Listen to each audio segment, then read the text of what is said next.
Filhos, hoje nós vamos falar de um homem muito citado nas Sagradas Escrituras, um homem conhecido pela sua sabedoria, conhecido também pela sua força, pela sua obridade e por tudo aquilo que ele representou no Antigo Testamento. Eu estou falando de Davi, o grande Davi, o mesmo que dentro da batalha com o gigante Golias o venceu. Aquele mesmo rei que foi grandioso e que é recordado por nós também nos Salmos.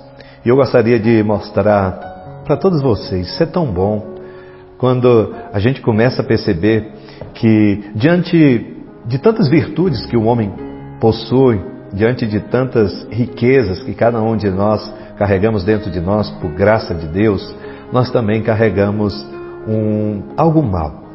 Nós temos as nossas fraquezas. Nós muitas vezes caímos em tentações. Você talvez esteja vivenciando isso na sua casa, na sua família. Dói aquele que é traído, mas dói também aquele que trai. E eu quero que você agora possa, diante da presença de Deus, pedir a Ele a graça de poder superar as dores da traição. Não é fácil. Esse tema às vezes machuca. Mas eu gostaria de dizer a você que está passando por isso. Se você foi vítima ou se você foi aquele que caiu. Eu gostaria que nós pudéssemos hoje fazer uma experiência com Deus. Que essa palavra pudesse curar o teu coração. E eu, antes de entrar nas próprias Sagradas Escrituras, eu gostaria de trazer um testemunho. Um dia, uma mulher me procurou, desesperada, transtornada. Ali dava para ver no rosto dela o ódio e muitos outros sentimentos. E logo eu perguntei o que estava acontecendo. Ela falou: padre, eu estou abismada. Meu mundo caiu, eu já não quero mais viver, eu já não quero mais a minha família, eu já não quero mais continuar. E eu falo: o que está acontecendo? Ela falou: depois de 43 anos de casada, meu marido me traiu e eu não estou conseguindo dormir, a minha vida acabou. Ela começou a chorar, falando acerca dos filhos e tudo o que estava acontecendo. Eu respirei, eu pensei, eu rezei, deixei ela falar. E depois que ela terminou de falar, eu perguntei: minha filha, vem cá, teu esposo te ama verdadeiramente? Ela não conseguia responder e eu perguntei novamente: vem cá, teu esposo te ama? Você sabe se ele te ama? Ama, mas quem ama não trai. Quem ama e começou também a deixar que as feridas ali pudessem serem ressaltadas. E eu escutei também. Mas eu comecei a olhar para ela e comecei a fazer com que ela pudesse também dar sentido a isso que aconteceu. O marido estava totalmente destruído. Eu tive a graça também de depois o acompanhar. Ele estava destruído. Ele estava muito machucado. Ele estava totalmente desconcertado. Ele não tinha palavras, ele não conseguia falar nada. Estava morto. Como se ele dissesse: padre, 43 anos vivendo a fidelidade. Eu caí na infelicidade de poder trair. Foi o gosto mais amargo da minha vida. Eu via naquele relacionamento um homem arrependido, um homem machucado também, um homem que não conseguia mais se olhar no espelho. E uma mulher também da mesma forma. E eu olhei para ela e nos olhos dela e disse: minha filha, teu marido acertou sempre. Ela acertou, 43 anos acertando. Ama suas filhas. Vixe, as filhas amam ele demais. Ama muito. E ele sempre cuidou, não foi de sair, não foi. E começou a falar das virtudes do esposo. E começou a falar e observar, e eu falei: fala mais dele.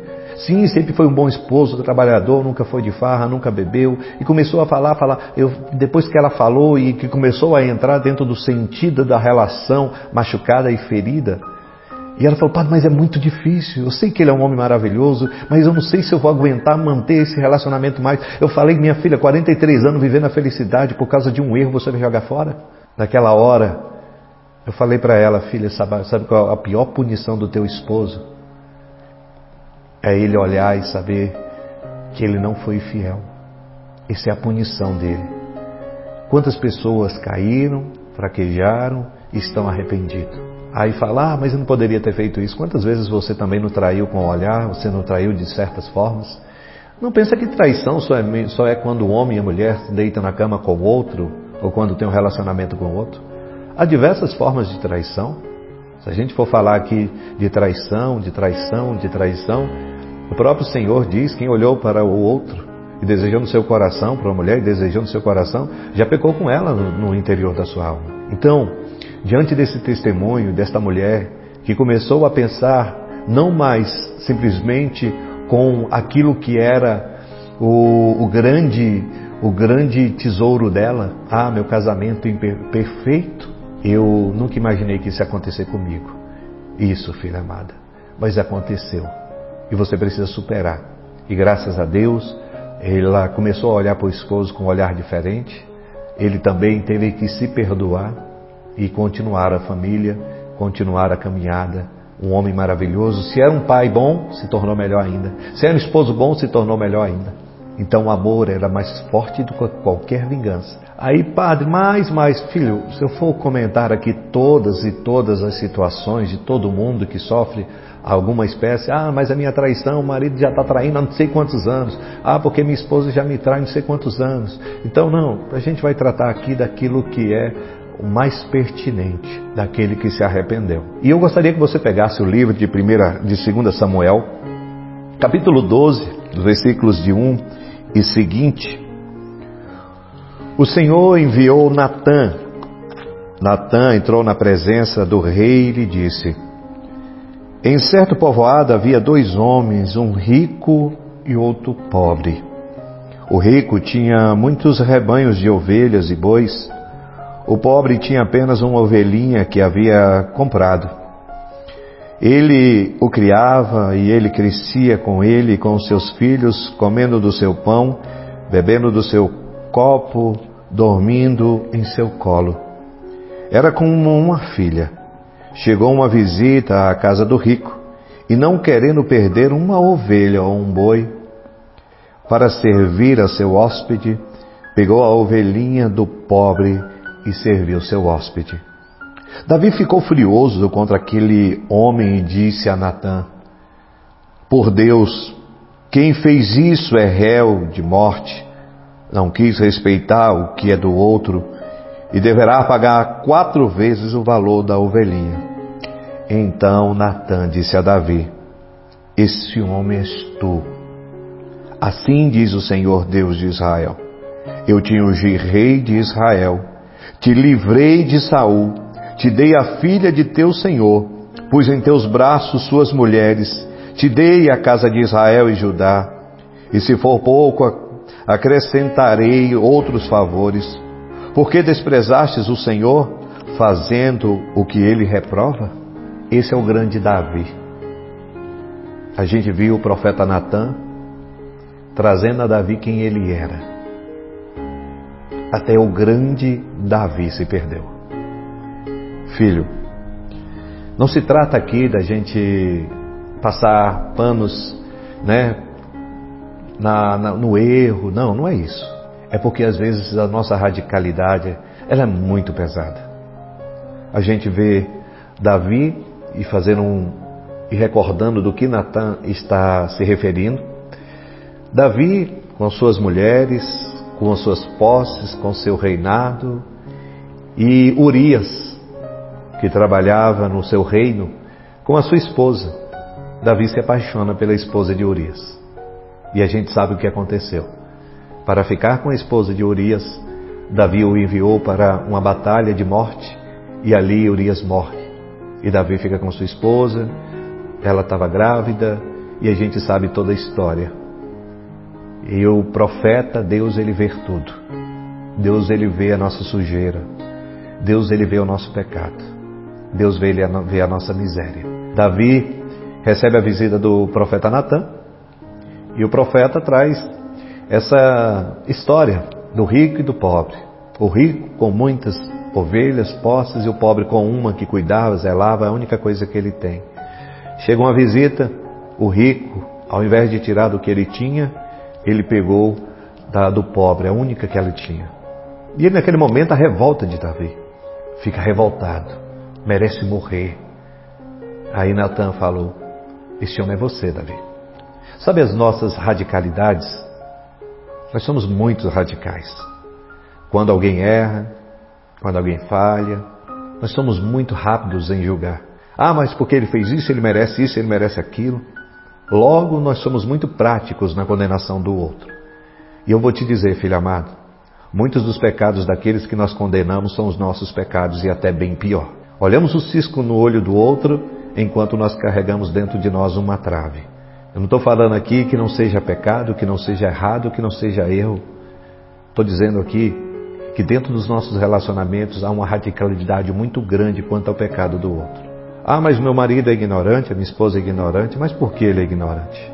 Porque talvez ele era tão bom e agora é assim. Será que eu não mudei? Será que minha postura também não tem sido de indelicadeza? Às vezes a gente fica cego, como Davi estava cego. Nós ficamos cegos na nossa vida e não conseguimos compreender. Davi não estava conseguindo enxergar o que ele tinha feito ainda. Davi não enxergou, mas Deus ele vê, filho. Deus ele vê o coração do seu povo. Deus ele vê, ele conhece. E olha bonito que quando Natan vai falar, esse homem és tu, esse homem é você, Davi. Esse homem que você disse que merecia a morte, que merecia a punição, somos nós. Quando nós somos radicais e falamos essa pessoa merece isso, é porque nós merecemos isso também. Nós temos que tomar muito cuidado na nossa vida com aquilo que a gente pensa, com aquilo que a gente fala, com aquilo que é a radicalidade. Hoje nós somos práticos na análise da vida do outro. Somos práticos em olhar para a vida do outro e falar, pronto, ele fez isso, ele merece aquilo. Facilmente nós abandonamos o barco. O outro erra e eu começo a categorizar os pontos que o outro errou na minha caminhada. Estava vendo esses dias um vídeo, vi um comentário de uma pessoa que começou a falar, porque eu trabalho, eu fico o dia todo na rua, eu venho cuido dos filhos, a minha esposa fica, eu só acordo esse horário, minha esposa é aquilo, minha esposa é aquilo, minha esposa é aquilo, minha esposa é isso, e eu faço isso, eu faço isso, eu faço isso, eu faço isso. Se a tua esposa talvez não esteja fazendo aquilo que você gostaria, é porque faltou diálogo, faltou você sentar, faltou você ter a coragem de querer carregar tudo nas costas. Não culpe o outro por não estar fazendo se você não ensinou ele a fazer. Se você não ajudou ele a caminhar contigo. Pare um pouco e pensa. O que falta no nosso meio também é coerência. A coerência com aquilo que eu desejo no coração. Às vezes eu estou com um sentimento dentro do meu coração, queria tanto que o outro mudasse, mas eu não tenho a oportunidade de conversar, não tenho a oportunidade de dialogar, eu não tenho a oportunidade de saber o que ele está passando. Você não adianta dizer que o outro não se abre a você, não adianta dizer que o outro está retraído. A gente precisa identificar quais os males dentro da nossa vida, dentro da nossa família. Você olha e fala, por que meu filho não conversa comigo? Por que minha filha não conversa? Por que os irmãos não se conversam? Existem problemas que estão aí identificados na nossa casa e nós apenas perguntamos o porquê. Preciso ir mais fundo, mais profundo. Porque existe alguma barreira entre o homem e a mulher, entre os filhos. Se no início era bom, se no início era maravilhoso. E às vezes a gente tem tudo dentro de casa e vai querer buscar fora, vai querer buscar, não nos contentamos com aquilo que Deus nos deu. Davi não se contentou com aquilo que Deus tinha dado, as mulheres, a casa, a posse, riqueza, reinado, tudo foi dado por Deus. E ainda ele caiu no erro de matar Urias para poder ficar com a mulher. Isso é ganância. Deus muitas vezes já nos deu tudo, só que nós somos gananciosos. Nós só pensamos em nós. Um relacionamento que eu penso só em mim, naquilo que eu faço, naquilo que eu tenho realizado. Se você está fazendo demais, então espera um momento adequado para você compartilhar com o teu companheiro. Converse, partilhe, fale o que você está sentindo. Tem mulheres que acham que um homem é mágico, que está passando alguma coisa e fala, você é insensível. Você não fala o que você tem? Abra sua boca, fale. Mas ele tem que saber, tem que me conhecer. Não, filho, ninguém é mágico, ninguém sabe o que passa por dentro. É preciso que a gente tenha coragem de compartilhar, de falar o que estou sentindo, mas com caridade. Davi, ele estava cego. Davi estava cego por quê? Porque ele se deixou levar pela sua ganância e ficou cego. Estava cego, Davi. Gente, um homem ungido por Deus estava cego. Talvez você esteja cego agora nesse momento que você está vendo esse vídeo. A gente não enxerga, a gente não consegue ver além da nossa própria razão. A gente não consegue ir além. Você passou por essa dinâmica E as pessoas falam, nada justifica uma traição, nada justifica uma atitude como essa, nada justifica, não justifica. Nada justifica uma agressão, ninguém nunca pode estar no direito de agredir alguém, mas existem coisas que nós podemos evitar. Se o casamento é uma relação e nós sabemos que o outro ele não suporta certas atitudes de mim, não suporta certas atitudes, nós precisamos crescer, maturidade. Sabe o que está acontecendo, filhos amados? Depois que muitos casais estão se relacionando, casam, eles voltam à adolescência. Estão vivendo como adolescentes dentro de casa. Você é adolescente, filho. É horrível um homem ou uma mulher que não se fala dentro de casa. São adolescentes, aborrecentes. Você lembra como teu filho fica emburradinho e você fica chateado com seu filho que fica emburrado? Aí você fica com essa cara emburrado também dentro da tua casa. Ninguém suporta isso também não. Encara a realidade. Vamos sair desse nosso dinamismo, desse nosso egoísmo, de querer que o outro adivinhe, de querer que o outro mude. Aí a gente fica aí, às vezes, sentado no mesmo sofá, mas a gente não conversa, não se abraça, não passeia, não caminha, não vai fazer nada juntos. Só se ferindo e se machucando, trabalhando. O que aconteceu? O que aconteceu dentro dessa nossa caminhada? Nós deixamos o essencial. Nós deixamos o outro. Nós deixamos a pessoa que eu declarei amor à minha vida. Isso não só simplesmente entre a relação do homem e da mulher, mas na relação dos filhos, na relação dos pais. Pais que só trabalham, mulheres que só trabalham, já não tem tempo um para o outro, já não tem tempo para brincar, para poder partilhar, conversar, se divertir, sorrir. E nem para o mercado vão mais juntos. Vai um para um supermercado, vai outro para o outro.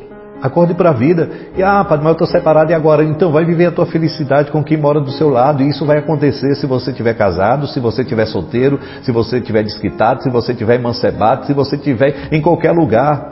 Porque em qualquer lugar nós vamos querer a nossa felicidade. Não queira dizer, não é o casamento que é o problema, ou é a solteirice que é problema, ou é isso. Não, o problema está em a gente não aproveitar o tempo que Deus nos deu. O tempo do namoro não é o tempo da gente estar vivendo aquilo que vamos viver no casamento. E depois, quando está vivendo no casamento, não quer viver aquilo que vivemos no namoro. No namoro ficou pulando a cerca, no namoro ficou fazendo aquilo que não devia, no namoro ficou sendo infiel a Deus. Aí depois casa, não quer fazer o que no namoro antecipou. Por que Deus está falando que há um tempo para cada coisa? Namoro é tempo de se conhecer. Todo namoro, ele começa para terminar. Se você está namorando há 10 anos, está namorando há 15 anos, ou você casa ou separa. Porque o namoro ele precisa ser uma passagem. Precisa. Aí quer fazer tudo no namoro, aí depois que casa já não quer ter mais relação sexual com o esposo, com a esposa. Aí prefere fazer com quem está do lado de fora. Por que tem que fazer com quem está do lado de fora? Porque não foi fiel no namoro. Se você não for fiel no namoro, você dificilmente vai ser fiel no casamento.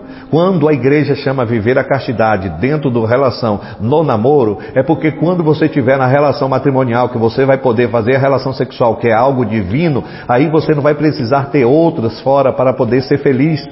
Você vai se satisfazer com a tua esposa, com o teu esposo, com a tua amada, com o teu amado. E a relação sexual não é tudo. Hoje estamos baseados nas relações. Não, se a gente ama, a gente pode ter relação. Não, se a gente ama, a gente pode oferecer a Deus o sacrifício de poder não ter aquilo que a gente gostaria. Por quê? Porque nós queremos viver um namoro santo, viver um noivado santo. Agora Deus está longe de tudo. Aí a gente deixa para buscar Deus quando estamos na ruína. Aí nós vamos buscar Deus quando é tarde.